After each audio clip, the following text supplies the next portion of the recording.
Welcome back. Today we're going to focus on the second half of this slide, which is what makes us healthy. Just to review, we spend 4% of our healthcare spending on healthy behaviors, which contribute to 50% of our healthy us. Combine that with a 20% contribution from environment, our surrounding. We're surrounded by a toxic world. In addition to 20% contributed by our genetics. Recognize we cannot outrun our genetics. What you have is what you have. But that doesn't mean that you can't affect their expression. Let me introduce you to the world of epigenetics. Dr. Lloyd Jones says it best. We are not completely at the mercy of our genes.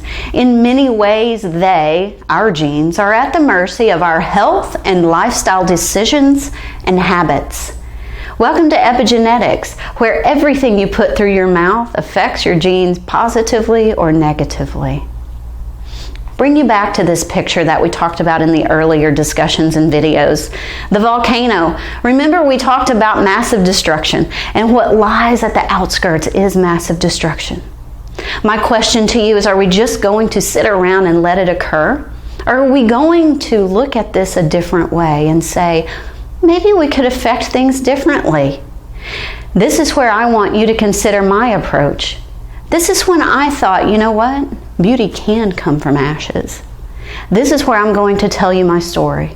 How Dr. Carmen Keith, a person, a mother, a wife, and then a physician, came to the point of birthing 360 Living. It was about 5 years ago when I moved to my current residence. I had 9-month-old twins and a 5-year-old little boy. Got my dream job, my dream house. I was so excited for life. It was a wonderful time of life. I woke up every day energized, ready to go. No, I did not. I woke up every day exhausted.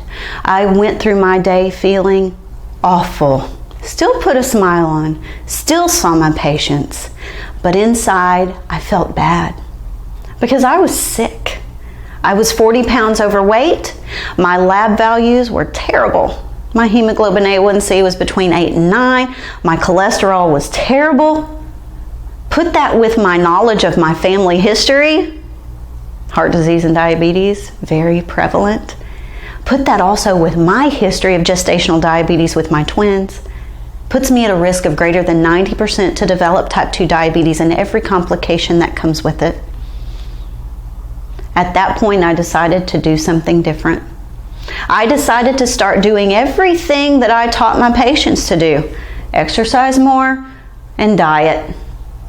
So I tried it. And you want to know what happened over the next 9 to 12 months? Absolutely nothing. My weight didn't change. My scores, my numbers didn't get any better, marginally. And so I was really frustrated. I was still overweight. I was still not feeling well. And one day, as not fate would have it, a book came into my life. A book called Wheat Belly. Many of you probably have read it or have heard of it. It was written by a cardiologist named Dr. William Davis. And this book changed my life. It launched me into a new way of thinking. But at the time, I wasn't quite sure. I approach life with a healthy bit of skepticism. And so what I did, I decided to read it. I decided to read it very openly. I went in my closet, I put a blanket over my head, and I started reading it. You're laughing, but that's the truth.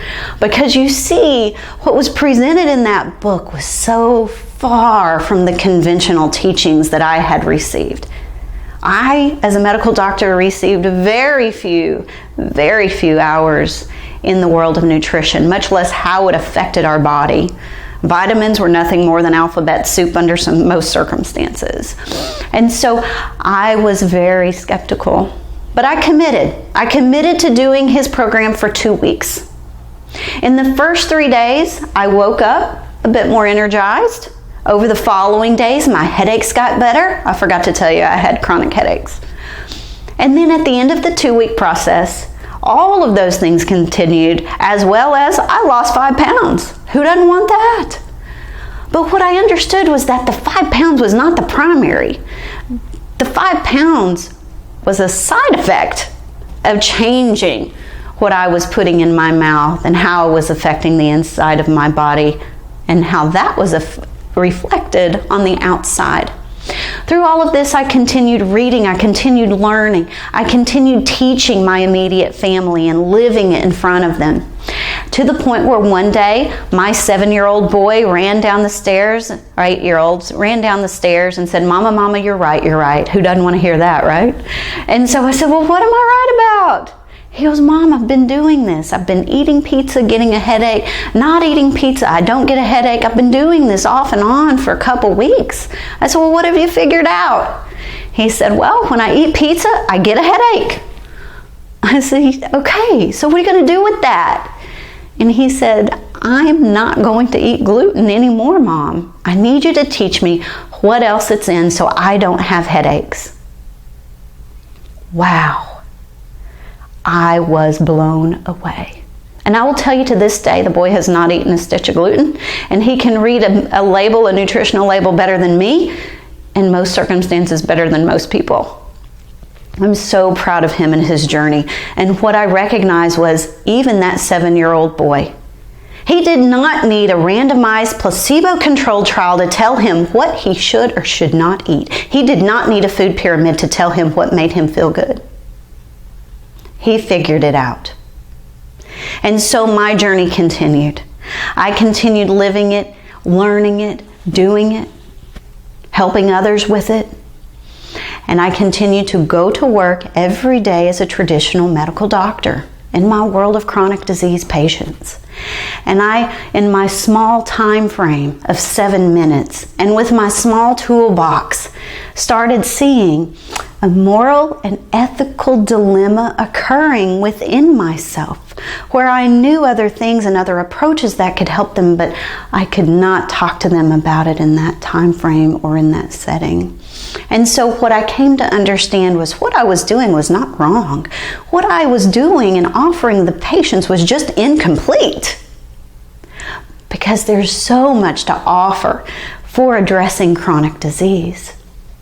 Dr. Mark Hyman, who is one of my mentors through the functional medicine world, says it very well. He says the key to creating health is figuring out the cause of the problem and then providing the right conditions for the body and soul to thrive.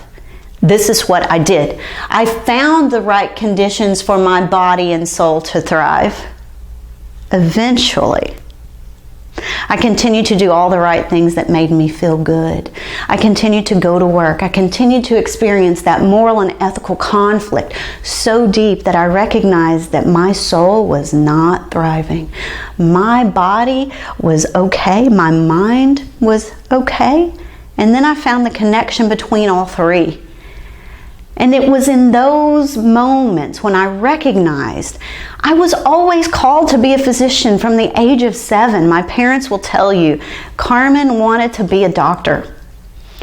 But what I will now tell you is that that little girl's calling is now aligned with this big girl's career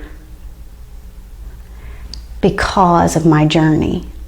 I am not there yet where I would like to be, and I hope I never get there, because I have the drive, the passion, the motivation to learn, to help, to be what I'm supposed to be, which is a physician. You know what that means? It means educator. It means teacher. That's what I'm good at, and that's what I've dedicated my career to do. To give the complete picture, an integrative approach to health. Chronic disease needs a different answer. We are overburdening our system. And so that is how I came to 360 Living. I'm going to end our time today, and I want to give you a preview for next week. Well, hopefully you'll get the video closer sooner than next week. It's a testimonial of someone who is near and dear to my heart. It's a testimonial of her journey. And I hope that many of you can relate to her as she has progressed, and she still has a long way to go. But I want you to hear her story. And that's what we'll focus on tomorrow. Until I see you then, I hope you have a great day. Always remember to exhale.